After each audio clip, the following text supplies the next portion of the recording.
Wes Streeting, what an important day for all my readers, for the people of Harlow. It really is. I'm really proud to be here. I think this is the result that Harlow deserves.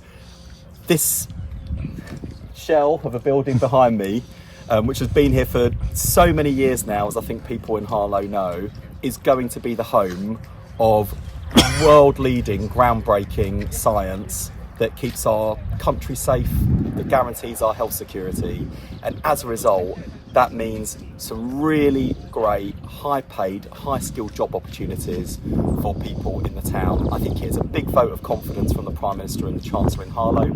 It genuinely wouldn't have happened without Chris Vince, the local MP. And together, what we did was make the case to the Prime Minister and the Chancellor that after years of dither and delay, it wasn't fair on Harlow, it wasn't fair on Porton Down. We needed to take a decision, and secondly, that Harlow represented better value for money, and we could get this up and running faster. So it's a great show of confidence from the PM and the Chancellor in the town and its local MP. So I was here 10 years ago with George Osborne. I think I had black hair. So what was the difference? I've been 10 years standing outside here. What was the difference? Do you know what? I honestly don't know. And I don't know whether if George Osborne had stayed on as Chancellor, that he would have actually just seen it through. But we saw the churn, didn't we, under the previous government? You know, the Chancellor's changed every 5 minutes, the Prime Minister's changed every 5 minutes. And as a result, they kept on going back to the same decision over and over and over again and kicking the can down the road. So we weren't going to do that. Chris wouldn't let us do that as the local MP. And he follows in the sort of the fine tradition of the town's MPs. You know, you've had over the years Bill Rammell, Rob Halfon, and now Chris Vince. Like, Harlow's got a strong tradition of sending people to Parliament who really fight for the town. And Chris has done that relentlessly. And together we've been able to build the case to the Prime Minister and the Chancellor to unlock the initial £250 million we need to get this up and running. But overall, it's going to be a £3.5 billion investment in Harlow. So it's brilliant news for the town. A couple more questions. One is about supply chain. We're now 95,000 people in Harlow. We'll be 100,000 pretty soon. Jobs for everybody in Harlow, all across the board, investment, etc. Yeah, the great thing about this is that, and especially with this sort of the time scale that takes to get such a really big, high security asset up and running like this, it means that young people growing up in Harlow today who might aspire to a career in science will know that there is a world-leading facility that's going to be on their own doorstep. So I hope that inspires some of the next generation.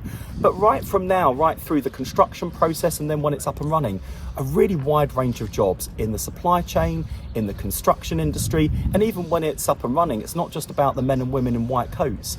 It's about the security staff that are required for a facility like this. It's about the cleaners, the porters, the admin staff, the finance team, the HR. So actually a really wide range of jobs that are going to be available to local people right here.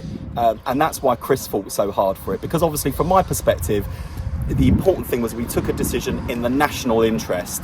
And what Chris did relentlessly was fight for Harlow, because he knew that as well as being good for the UK's national security, it is also going to be brilliant for the town and its people. And look, we talk a lot about the Oxford-Cambridge corridor. I think we'll have to rename it the Oxford-Cambridge-Harlow corridor, because this is going to be a key part of the UK as a science superpower. My final question is dates, timelines, except my readers have seen Princess Alexandra Hospital's dates, timelines move.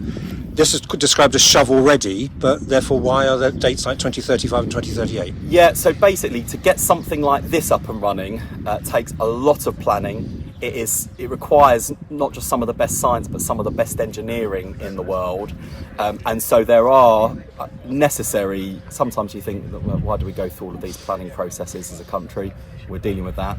But on something like this, there are lots of things that you really do need to do when you're dealing with a high containment lab facility. So 2028 is when construction's going to start. It'll be up and running in 2038.